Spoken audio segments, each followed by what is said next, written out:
consider myself to be fairly well traveled, having been to approximately 30 countries, I believe, somewhere around there. Anyhow, there are two places on Earth that when I go there, I feel like I'm on another planet. One of those is Utah, and we've got a Utah episode coming up in the near future. And the other is Iceland. Iceland is a country that you can actually see that the land is alive. It is always spewing up gases, or it's moving with earthquakes and volcanoes, and it's got hot springs, glacial melt, everything to do with landscape and rocks and rivers and fire and ice. When you're talking about landscape, it's the most extraordinary country I've ever been to. And not only do you feel like you're on a different planet, the landscape is so unusual that every day on this adventure, you're going to feel like you're on a different planet. It's like going to a solar system of landscapes. Welcome to the Active Travel Adventures podcast. I'm your host, Kit Parks, and today we're going to go to the fantastical country of Iceland. It's an extraordinary adventure we have for you today, and I can't wait to share it with you. So let's get started.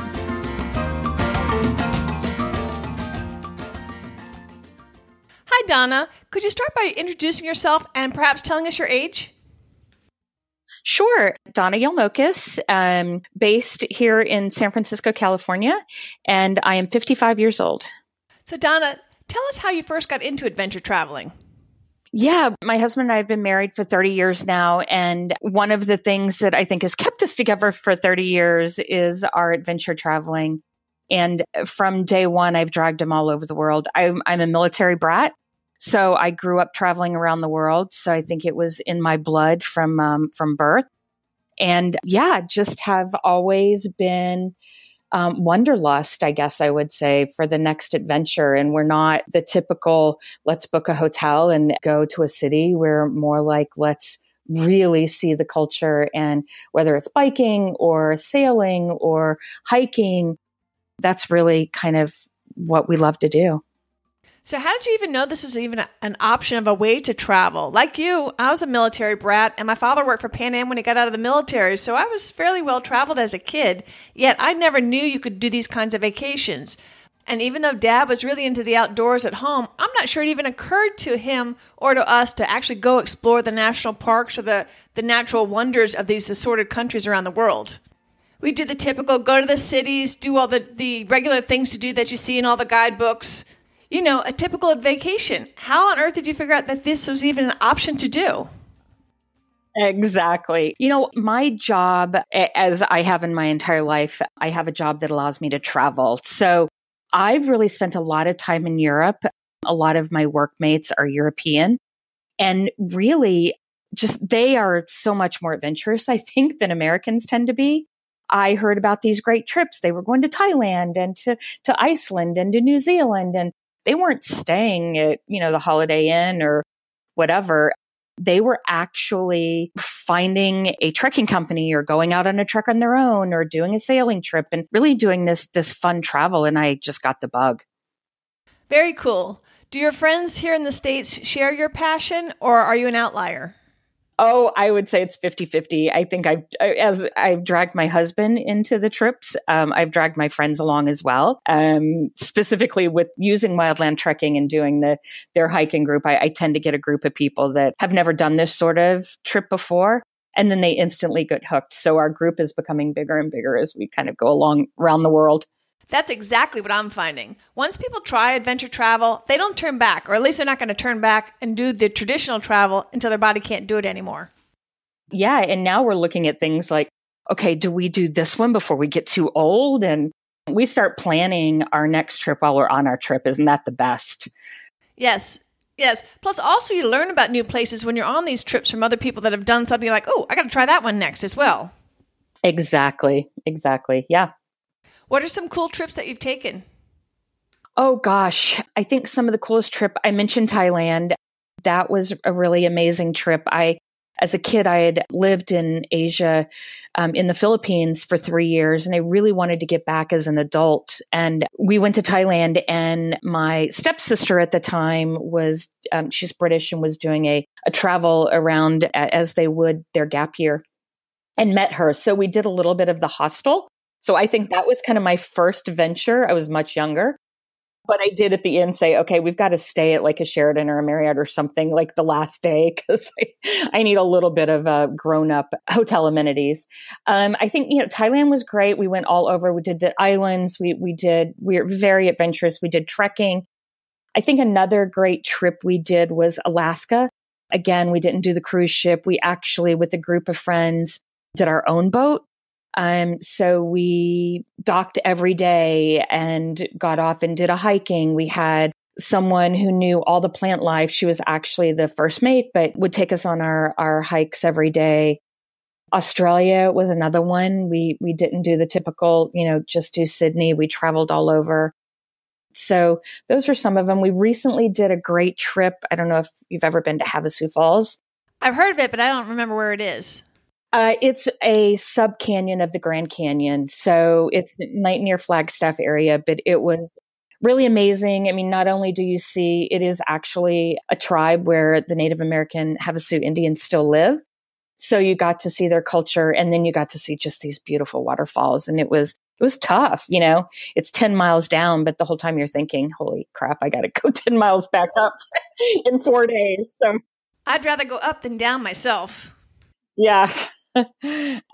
So yeah, those are probably the kind of the top ones on the list. And I get to, like I said, I travel for work. And one of the things I like to do for work is I always try and stay at least one day extra to any city I go to do something, either a museum or something cultural, or just get lost in a city. Some of my favorite cities are Amsterdam and Berlin, and, just some interesting things you can do while you're take advantage of business travel. Very cool. Hopefully we'll be able to get you back on to talk about some of your other adventures. Yeah.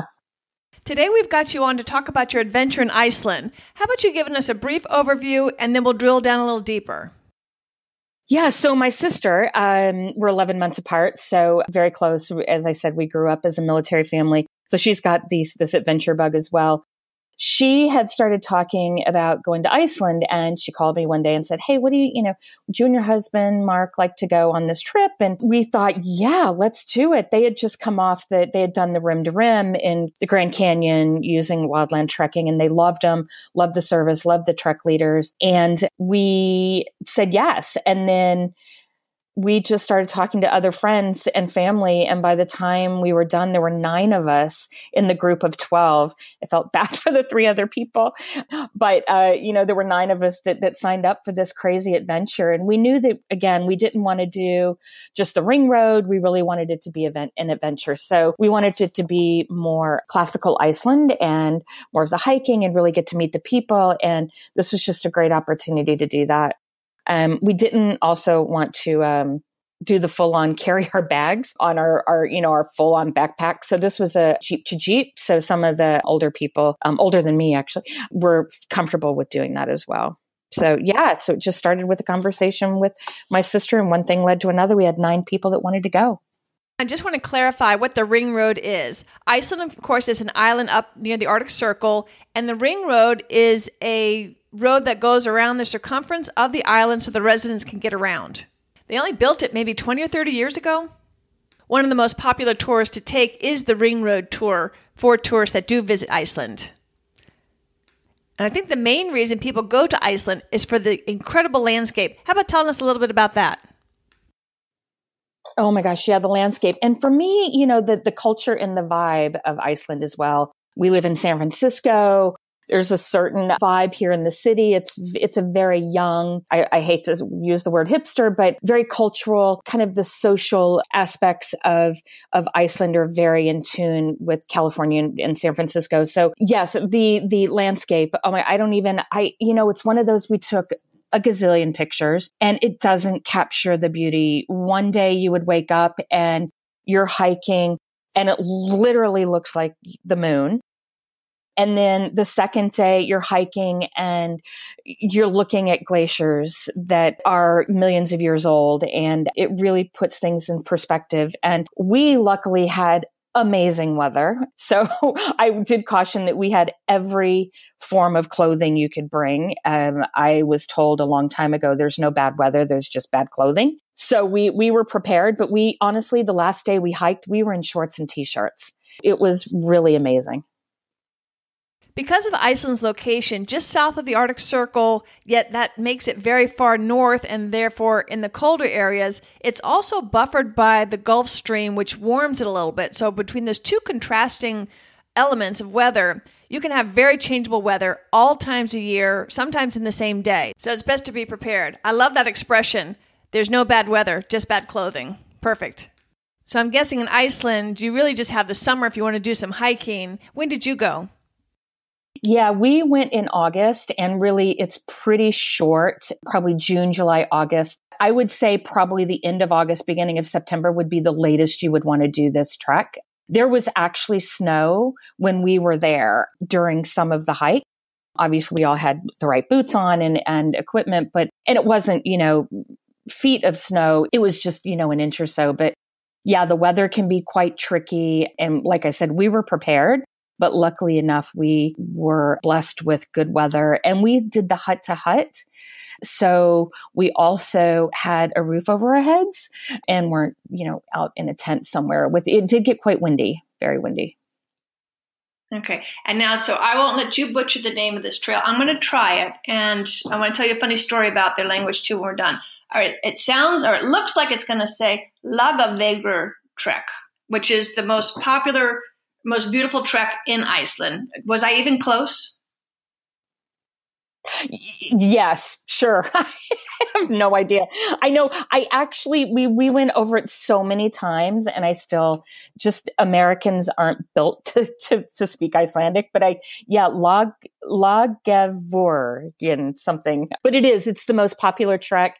But even being the most popular, we went hours and hours without seeing other people on the trek. It was not one of those where it's hundreds of people are out on the trail. It was very, very peaceful out on the trail.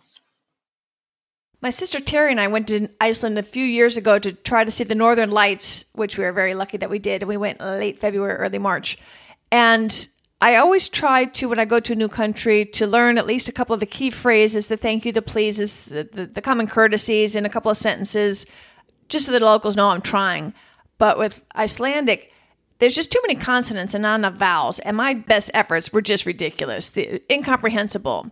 But anyway, another thing I like to do when I travel is to try to meet locals. And I'll go to the meetup boards and see if there's anything going on that I might be interested in going to so that I can get to hang out with some of the locals.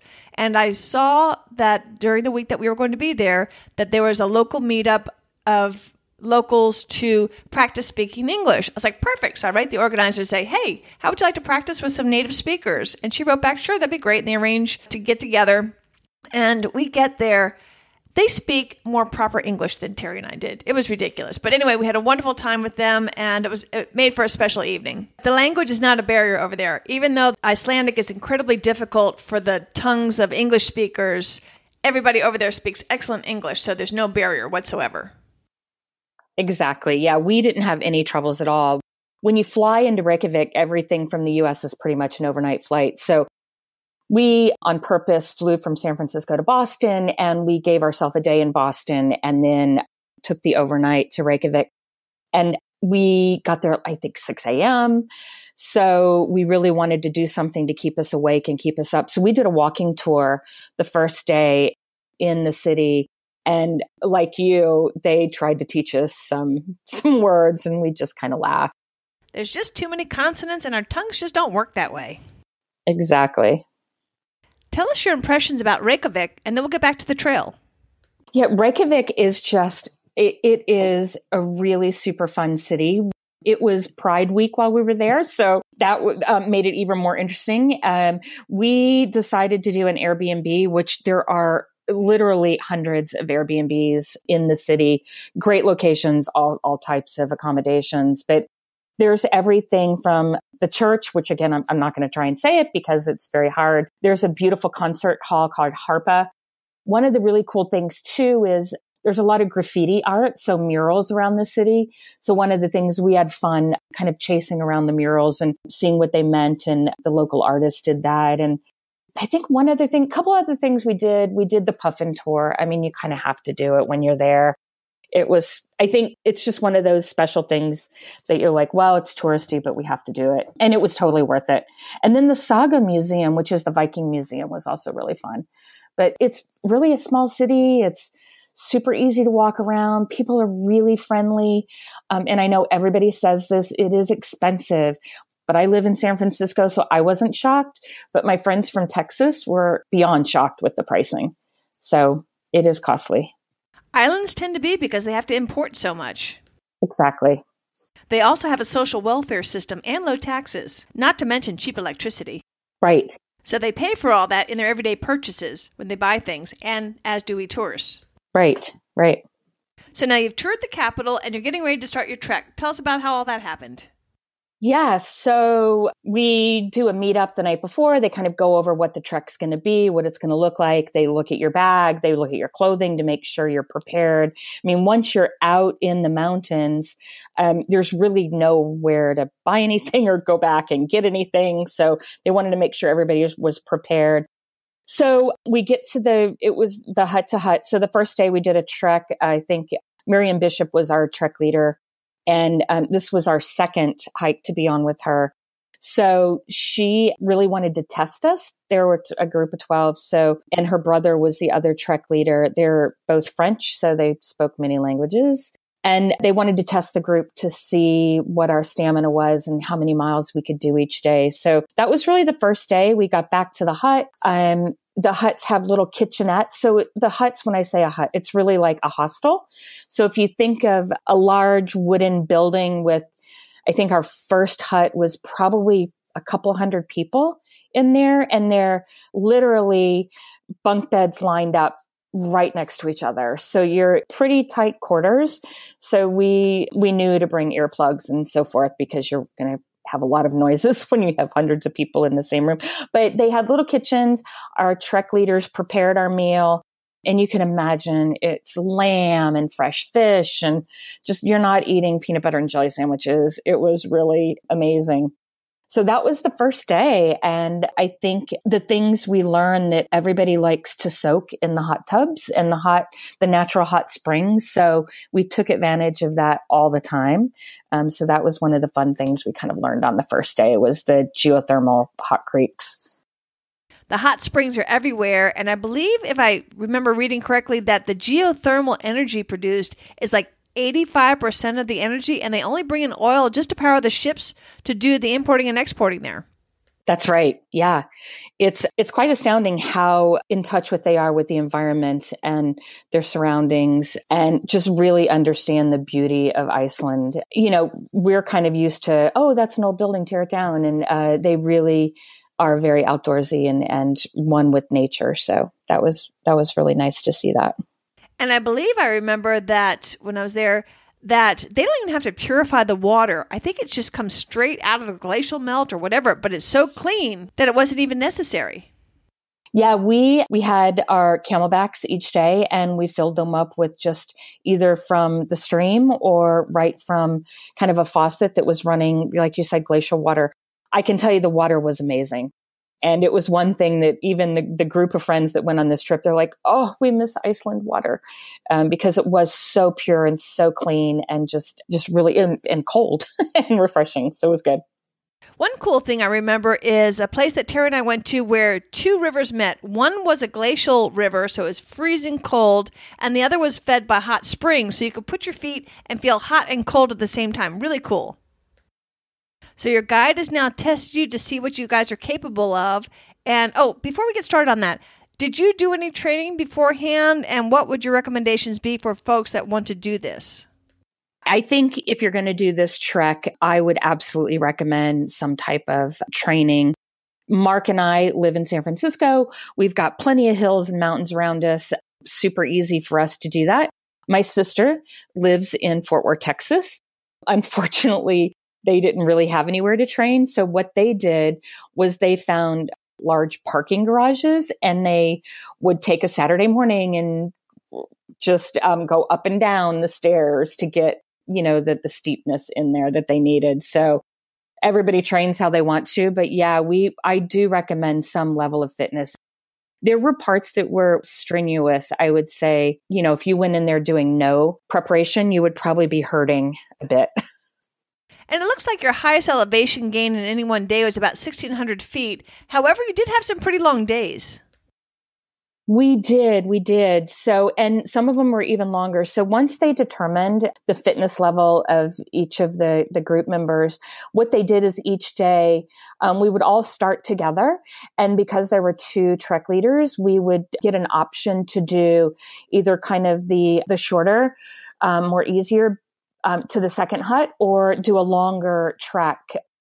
And that was interesting. My husband and I mostly did the longer treks, and we got to see some things the other team didn't see, and they got to see some of the things we didn't see because we would always go a different way. I think the cool thing about using a trekking company is they know all the kind of hidden gems that if you're just looking at a hiking trail and staying on the trail that you would never see. So we did a lot of side hikes, and one of probably the most special ones was on day 2 where we did this side hike, and we got to hike out, and it's not even on the brochure that you read from the trekking company.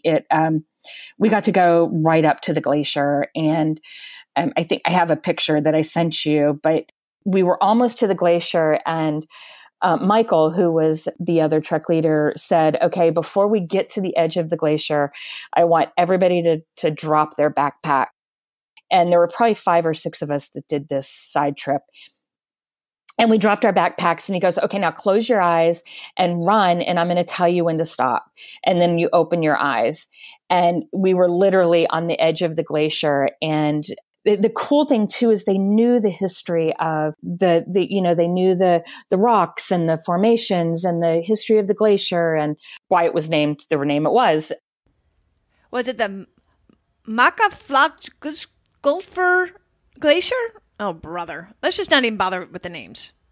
Yes, perfect. It was the Pretty Glacier. Yeah, that was it. And the cool thing about that is that that's where we stopped. We had lunch there, and really talked about how the glaciers are melting faster than they ever have before in history, and whether you believe in, the reasons why they're evaporating and why they're melting so quickly is your own. But I do think that looking back on it, one of the reasons we wanted to go is we feel like the landscape is going to change pretty dramatically in the next 20 years. And we wanted to see Iceland as it is with the glaciers and the landscape that it has now before it disappears. Interesting. And then on day 3, the itinerary says multicolored mountains. What exactly does that mean? So you're going from glaciers now to kind of multicolored. I believe this is where it was more of a volcanic terrain. It says here, obsidian lava fields. Yeah. This is the moon thing. I'm telling you, it's crazy beautiful and just the oddest thing you've ever seen. I'm not sure if you've ever been to like Glacier National Park or, anything like that or arches or, just these weird formations. And, you'd be hiking along this volcano and all of a sudden you would see this little pool of hot bubbling water. And this is where we saw a little bit of snow. And it was really crazy beautiful. I've been lucky enough to go to both Arches National Park and Glacier National Park. In fact, Glacier we cover in episode 2 of the Active Travel Adventures podcast. I'll put a link to that in the show notes. But no, it's super cool. And when you were there, was it clear enough for you to see Mount Hekla? I don't know if I said that right. In fact, I'm sure it's safe to say I did not. Yeah. Like I said, we had pretty clear views the whole time. So we were able to see kind of all the mountain ranges, all the glaciers. And then the next day, it looks like you're going to see some moss-covered hills, so some very green landscape. So the landscape has changed yet again. Yeah, and you feel like now you're in kind of a rainforest. So again, another kind of microclimate within this short period of hiking. So yeah, that was, I think, our last day. But yeah, that was probably the prettiest hut views we had. They had a yoga class going on when we got there. And we knew it was like kind of the last kind of day that we'd be on the trail. And that was a really fun night. And then it looks like on the last day, you're hiking out across a black sand desert. So now you're in the desert? God, yes.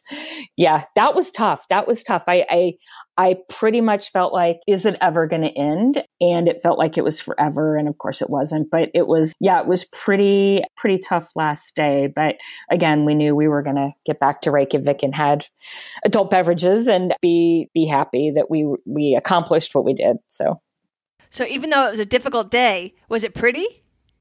Oh my gosh. Yeah. It was, again, just a totally different terrain, than what we had seen the other days. But, gone was the lush greenery that we had just seen the day before, and pretty much just this flat, some canyons. But yeah, it was like this sandy kind of terrain. And finally, before you get back on the bus to head back to town, I see something about some basaltic columns. Is that something like you would see in Utah, or what are they talking about there? That's the day we're heading back to Reykjavik, and they put you on these huge buses with giant 4-wheel drive tires, and you literally are four-wheeling through the canyons to get back to the ring road. Basically, you're going to go back, and that's how you get back to Reykjavik. But we just giggled and laughed the whole time on these buses because they're literally like just regular buses you would see with giant tires on them that go through all these river crossings. And it was an interesting trip home. But also on the way home, there are waterfalls you stop and see. So the journey is not over when the trek is over. You actually get like this extra little bonus at the end on the trip back. Let's talk about your overall impression of Iceland. When you look back on your trip, what memory comes to you first? Just the beauty and just the people. The people are so welcoming and so warm and just, the beauty of the landscape. The fun, we went with family, and, the first day of the trek, we went around and said, what do you want to accomplish, or, what's your goal for the trek? And some of us were like, we just want to be friends when it's over. And we laughed and just had the best time. A lot of just aha moments of just, you cross a ridge and you're like, oh my gosh, you just can't explain it. And you've gone up this hard mountain, and it's worth it to get to the top for the view. And yeah, it was on the bucket list, and I would absolutely recommend it to anybody to put it on their bucket list as soon as possible. On a scale of 1 to 5, with 5 being like Mont Blanc difficult and 1 being a couch potato, where would you rank this adventure as far as difficulty rating? I would say 3, probably. Maybe 2.5, 3. Because you had the options each day, you really could do, your own pace. And the trek leaders were wonderful. There was never any pressure that you had to keep up or you had to do anything. There were some river crossings we had to do where the water's pretty swift, and you would, your leaders were right there to help you. And even if you never used hiking poles before, how to go up a steep climb with your poles, and just very, very helpful and understanding. And like I said, we had all levels of athletic ability on the hike. And it was, I think everybody walked away having a good time.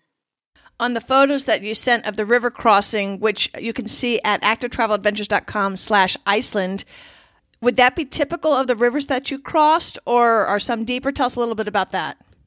Knee deep. So you brought your river crossing shoes, would be, your sandals, or I think everybody's wearing Crocs now, and Keens and so forth. And so you would take all your boots off and put them around your neck, and you use your poles to balance yourself, and you'd go through the water. And it was cold, but nothing. I mean, it just lasts for, a couple minutes. It's not a big deal. I think some people wore those neoprene socks, but none of us did. It was fine. Looking back, is there anything that you wish you had known before you'd gone on the trip that you can share with us? Oh, gosh. I think to be prepared for the food, maybe. European cultures can be very different than American food. So I think to just be super specific with the trekking company, don't be afraid to say what you do and don't like. because we had Jeeps that took our stuff from hut to hut, we had the luxury of, having some pretty great stuff. So I think the food is one. I think just be prepared for the cost and the pricing and plan appropriately. Like things that, I read ahead on were, if you're going to buy alcohol, like bottles of wine, do it at duty free at the airport before you leave. If you're going to, buy food and have an Airbnb, go to the local grocery store and buy, bread and some cold cuts or, whatever. Just little things like that don't be shocked by the pricing because it is expensive. Now, since on this adventure you were with a tour company, most of your expenses once you got with the company are included. Is that correct? That's right. Yeah. So we did 2 days on both sides of the trek in Reykjavik. So we had the Airbnb 2 nights before and 2 nights after. So we did do some of our own food, but that's exactly what we did and took advantage of. They have happy hours. I mean, just look for the deals and the bargains and just be prepared. Do you have a favorite story that you like to tell about your adventure in Iceland? Probably the glacier one of just, drop your backpacks and have the confidence that this guide's going to tell you when to stop so you don't jump over the glacier. And just being far enough away where you couldn't really see it yet, and then running up to it and opening your eyes and just this glacier in the blue of it and the knowing it's millions of years old and just the significance of kind of your standing on it was really beautiful. And then there was one trek that we did. It was one of those side hikes and it was very tough. It was that, kind of quicksandy where you took a step and you kind of went 1 inch back and you take another step and you go, so it was just really hard to get momentum up the hill. And we were all just like, oh my gosh, are we ever going to get there? And then you get to the top and that was one of the, oh my gosh, moments that the scenery and the beauty is just, it's breathtaking. I would just encourage anybody, if you're going to go to Iceland, and you're going to do the ring road, do a little bit of hiking as well, because I don't think many people do the hike that go there. There are 2 Icelandic airlines that offer great deals, Icelandic Air and WOW, W-O-W, WOW Air. And they allow you to do layovers in Reykjavik so that you can actually get 2 vacations in one. For example, I went to Berlin, but I spent a week in Reykjavik en route. And so it doesn't cost you any extra to do that. But remember that, at least with the budget airlines, they will nail you with the excess baggage. And if you're going to go hiking, you're probably going to have some excess baggage. So keep that in mind when you book. Yeah, that's exactly right. We flew from San Francisco to Boston, but Boston to Reykjavik, we took Icelandic Air. But yeah, we knew ahead of time that there would be bag charges and so forth. So especially for the trek, you're going to need it because there's no way you could fit it in an overhead, everything that you would need. So how Icelandic Air and WOW Air work is that you can go to Reykjavik and also to any other place that they go to on their fly routes at no additional charge. So, for example, when Terry and I wanted to go to Iceland and I wanted to go to Berlin, Terry and I, my sister, had the vacation in Iceland, and then she went back home to work, and I continued on to Berlin, but my plane ticket didn't cost me any extra. It was just as if I was going directly to Berlin. A ton of people were doing that. I think it's an excellent idea because they do it from a couple of other cities, I believe, in Europe as well, but Berlin seems to be a favorite. So if you want to do this, you go to the website of Icelandic Air or WOW Air and look at their flight plans. Look at the map of where they go to, and then you can pick your end destination. They all go through Reykjavik, so you can do your end plan, be it Barcelona or Berlin or wherever else that they want to go. And you just spend some time in Iceland, either before or after your main trip to wherever else you're going to. It's kind of cool, and it saves you from paying 2 airfares to get the 2 vacations. So Donna, on a scale of 1 to 10, where 10 means, oh my God, you cannot possibly top this trip, how would you rank your Icelandic adventure? Oh gosh. Well, I'm still looking for my 10. So I would say it was probably a 9. It was one of those very, very special trips. Definitely a solid 9. Our thanks to Donna for being with us on today's program. I've got a couple key takeaways I'd like to share with you. I think it's interesting how Donna has built this tribe of people that are getting into adventure travel. It starts off with her. She gets her husband hooked. Next thing you know, they've got 9 people going on this group of 12. So that's kind of cool that it's really not that hard, probably once you get people started, to create your own private group without paying the custom charges. That's kind of nice if you want to do a tour like that. Number 2, I don't know about you guys, but I'm kind of feeling my mortality. So I'm trying to pick my trips according to what I think my body can do versus maybe later I won't be able to do it. Just like Donna was talking about when they're trying to plan their next trip, they're trying to figure out how are our knees and our hips going to work and kind of ranking them by order. So I do that. And frankly, I also do a little bit by safety. If I think a country's getting to be a little bit dicey, that moves up the list because I want to go there before there's any kind of troubles. Unfortunately, one of my favorite places and favorite trips I ever did, Nicaragua, is no longer safe and probably won't be safe for the foreseeable next few years for sure. And so anyway, I'm kind of choosing a little bit about that sometimes as well. And Iceland, she talks about the expense. This is another good reason to use a tour company because you can kind of stay within your budget because it is shockingly expensive. I know that Terry and I made sure we only went to happy hours because just a beer was, I don't know, $10, and this is several years ago, so it's probably $12 or $13 a piece, and it's half price for the 1 or 2 hours of happy hour. And just everything just was expensive. So just brace yourself. Try to go local as much as possible. Like she says, go to the grocery stores, maybe do your breakfast at your B&B or your hotel, make a lunch, and then go out for dinner, something like that. And then once you're on the tour, generally speaking, they are providing the food for you. So that way you have a pretty good idea what your nut's going to cost. Speaking of using a tour company, there's a couple of things too. When you go to such an exotic landscape, the guides are local. They know what's safe to do and what's not safe to do as far as river crossings, whether something's too high. They didn't have alternative plans because they know which ones might become an issue, and they'll have a backup plan available for you. And they can kind of help you build your own skills, be it with sticks or crossings, and help guide you to become a better adventurer. They also know about specific cool things, such as when she ran up to the glacier, or Nicaragua, when our guide took us to this hidden bat cave that we never would have found in a million years on our own. Remember, you can get my recommended tour companies and all the details on planning an adventure to Iceland in the travel planner that you can download at activetraveladventures.com/Iceland. If you are a subscriber to my monthly newsletter, that will come automatically, so don't worry about that. I'll be sending that with no extra effort on your part. And again, it's free, and it just has some of my recommendations and links so that you can see the weather and the best time to go and what to pack, all these kinds of things, so that you have in one printer-friendly 1 to 2 page sheet of paper everything that you need to know in order to plan your trip to Iceland. A cool thing about Iceland, too, is this is where the continents meet, and that's one of the reasons for some of the cool landscape formations. There's a center where you can actually straddle the continents and have one leg in Europe and one leg in North America. That's kind of cool. I'll see if I can dig up my photo of myself doing that. Finally,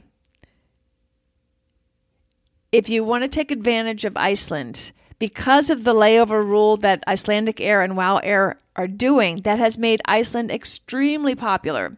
So to avoid crowds, and again, if you're going to go hiking, you're not going to find the crowds because most people just tend to stay with the touristy things on the ring road. But nonetheless, Iceland has become a known place to go now. So if you're interested, I would recommend going sooner rather than later before it does get too crowded.